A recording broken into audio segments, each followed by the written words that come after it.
Welcome to Coffee with Carbmee. This is a space where we discuss everything related to carbon management in business.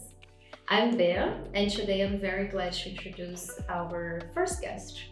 I met him a few years ago, and since the beginning I knew that he was someone with a lot to say about business. He has a PhD in supply chain management and created an amazing career in this field. A few years ago, he decided to spend his time helping businesses transition to net zero in the most efficient way possible.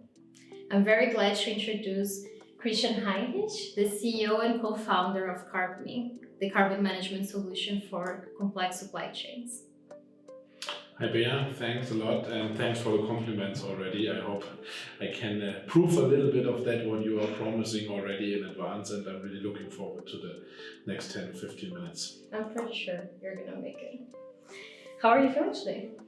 I'm good, thanks. I mean, it's a traditional classical German Berlin day in winter, so we have gray clouds, but it's not too cold and not windy, so I'm pretty happy about that.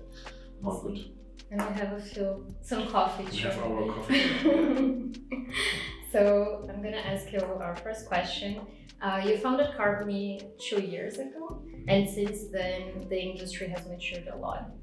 I want to understand from you what you see as most special in the past year, in 2022, in this field.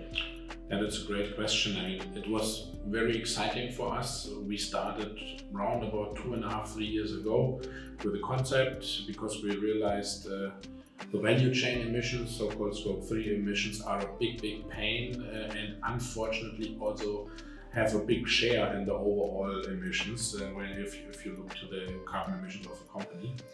And then as I am coming more from the supply chain and business informatics background, so very transactional, and Robin came from Siemens background, LCA background, so sustainability background. He also approached me and said we need to prep the industry and to develop something which empowers them that they also can really measure and reduce the Scope 3 emissions. And this is how we started. Right now you can imagine 2 or 3 years ago, everybody was aware that Scope 3 emissions are hard to measure in the sustainability expert space. What changed massively last year, also procurement leaders, supply chain leaders, business leaders from a financial perspective, CFOs, even CEOs are talking massively about overall emissions. I would say 5 years ago it was not that trendy that the CEO was talking about decarbonization of the company or green growth, green business models. This really changed massively. And also the expert matter and the expert levels in the companies increased massively last year. So we have right now discussions on a very accurate data level, on a talk about how can we avoid sending out surveys to our suppliers instead of that they want to have an integrated software solution, because everybody knows a survey is just a lot of process work and not really efficient. They do not want to calculate in Excel files. This changed massively. So the knowledge in the industry and the awareness in the industry, and the biggest important point is that the business relevance last year came to the top level. So right now it's a CEO topic for this year, and not only for this, also for the next 5 to 10 years. I really like how you were portraying Scope 3 as the most important step in decarbonization right now. For the past years, it was a lot of Scope 1 and 2, but now Scope 3 is the highlight. Can you expand a little bit of why you think that is? Yeah, and it's not only me, and I also don't know if it's the most important, to be honest. I think it's the most difficult, and unfortunately has, especially in manufacturing companies, process industry companies, automotive industries, it has the highest share. And this makes, because a company gets carbon accounting, and then you have your overall balance, and you have so and so many amount of tons of CO2 which you are producing, and then you need to reduce. And if you have, for example, 60, 70 or sometimes 80 or 90% which are caused by the so-called Scope 3 value chain emissions, then unfortunately it is the most important. On the same side, it's the most difficult to measure, and that is the reason what drives the whole industry crazy, let's say, because when you talk about your Scope 1 and 2 emissions, you measure them, and it's your energy which is consumed for the production process in your plant. But if you buy something, you need to have an instrument, a methodology which supports the buyer-supplier relationship, and that at scale, because very often you have more than 5 suppliers. Usually it's 5,000, 50,000, some have even more. And then you need to understand how can I do that efficiently, because you do not want to communicate via email with 50,000 suppliers. Then you can hire alone 5 to 10 people in the team just doing that, and no one can do it. You need to have an efficient way to calculate the so-called supplier carbon footprints, and then maybe to integrate it in the decision-making process. Very interesting. So procurement, I think, is the key word from this conversation. Do you have any tips for head of procurements or procurement leaders that right now want to give this step forward and really be leaders in decarbonization? Fun fact, so we didn't talk about that in advance, but directly in front of me, that's the roadmap to net zero. And as we had the discussion about scope 3, at the end, it's very often the case that procurement is sitting in the driver's seat for the negotiations to include scope 3 emissions or carbon emissions of the suppliers in the negotiation processes. This is why very often, especially right now, I'm using the word GHG protocol term 3.1. This is 3.1 is in the GHG protocol for purchased goods and services. And this is very often a very, very big area of emissions. And behind 3.1, there are all the categories. Procurement head, CPO, or VP of procurement has to manage. And like we know that from the cost savings, right now the next dimension, emission savings, comes into play. Why? Right now the circle is closing to carbon accounting tools to the CFO, because there are penalties which are kicking in. You have to report, for example, with the carbon border tax, which is officially going live this year in October. But there's also CSRD, so you have to report and you get measured. So that's not just because you're measured, because there are penalties.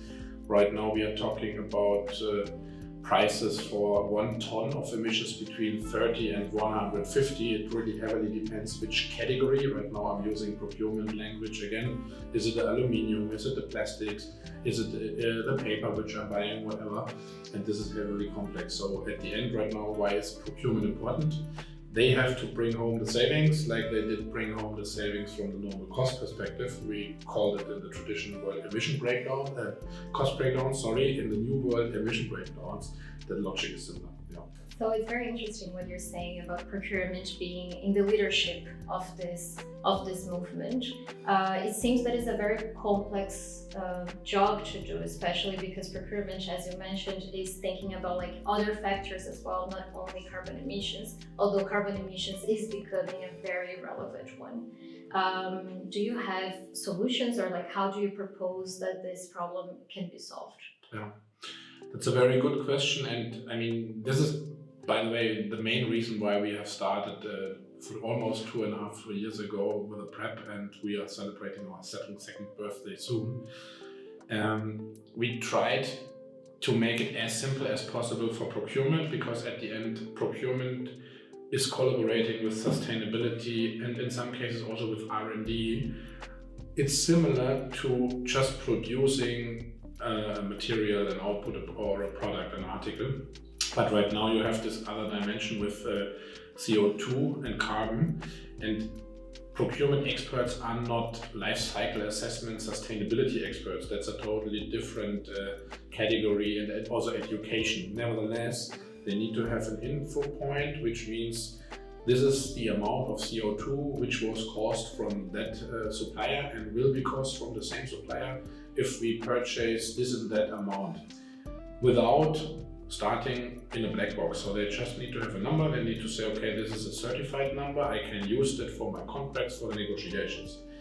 If you don't have a tool, we have the carbon management tool. We call it environmental intelligence system, which is used from the sustainability department and from the procurement department. So the sustainability department has more the governance rule. They are checking, are the calculations right? Are they according to the international standards, which usually are not well known to procurement experts, and it's also not their topic.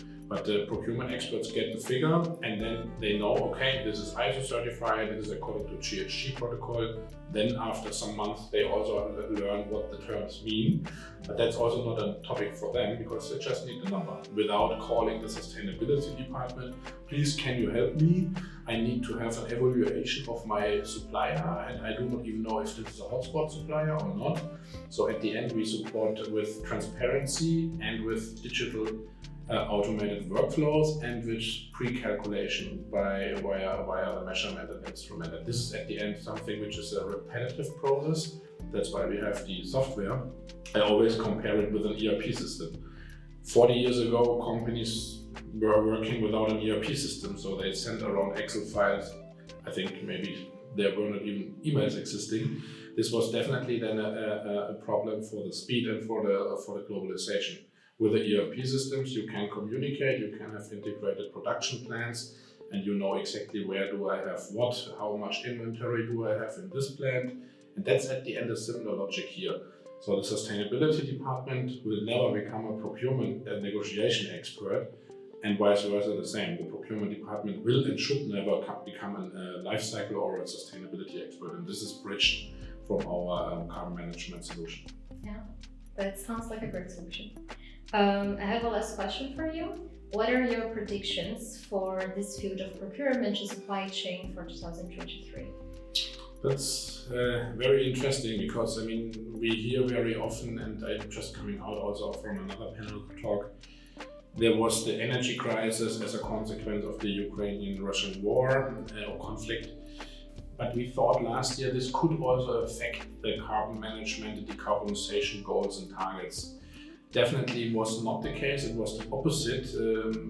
Every government right now tries to fight against being dependent on the traditional energy resources. Definitely this will not happen within 1 week or 1 month, but the awareness of how important it is to have alternative energy in transport, in also building construction sector, but also in the industry, because that's a heavy contributor for CO2. It has been increased massively, and this is also the result for this year. So I try to consolidate right now the economic or macroeconomic view and also the industrial view. For example, Gartner researched right now, and they said there are three main trends. One is cybersecurity, I think that's clear. Automation, also clear. And carbon management / ESG solutions, because this is business critical. And this is, I think, also the biggest game changer compared to the last years. We were talking always about digital transformation. Right now we are in the middle of the green transformation. Also, a World Economic Forum book was published, Green Growth.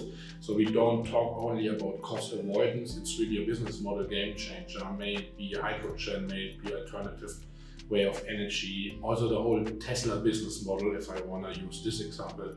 It's not autonomous driving, that's just because of the green business model, and they have the savings in the certificates already, so they are green, and other car companies have to pay for certificates, for example. So my biggest outlook this year is really implementing the green transformation in the businesses and cascading down the net zero strategies and targets. Some have also science-based target initiative commitments into the organization, and then starting already bringing home the reduction output and successes step by step. So I hear very often that many companies until 2030 want to reduce 30% of the scope 3 emissions and 50% of the overall emissions.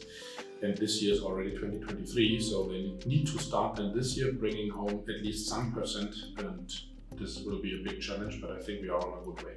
Yeah, I like the way that you put this, because in the past it was said a lot about the challenges of net zero, and now it feels that we're going to the opportunities of net zero and the opportunities of decarbonization. And I think that the companies that actually are in the forefront of this movement have a lot to gain. And maybe this is a note also for the procurement leaders that are hearing this or listening, that this can be a great opportunity to put your procurement team and your company in the forefront of this.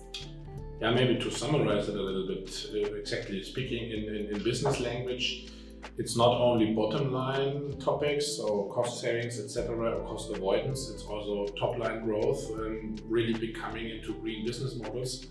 right now speaking in footprints. If you have a better product carbon footprint for the same product like your competitor has, because you are using lower carbon input factors like products or material which you are buying, or you are using green energy in the production process, then you can outperform your competitor who has a similar or the same product, just because you have a lower and a reduced product carbon footprint. So that's then definitely something which affects and increases your revenue. We have also figures out of our benchmarks and all of our client base, which is really already 2-digit and after inflation, so not including inflation. And that's really massively. And this at the end also increases then the company valuation, and this is where the stakeholders and the shareholders are more than happy with them. Great. I would love to have you by the end of the year so we can see if your predictions were correct, but I'm pretty confident that they are. Thank you very much for taking the time. It was a pleasure speaking to you. And thank you everyone that has been watching until now. And yeah, stay tuned for the next episodes. We're always going to bring business leaders here to discuss everything related to net zero. Thank you very much.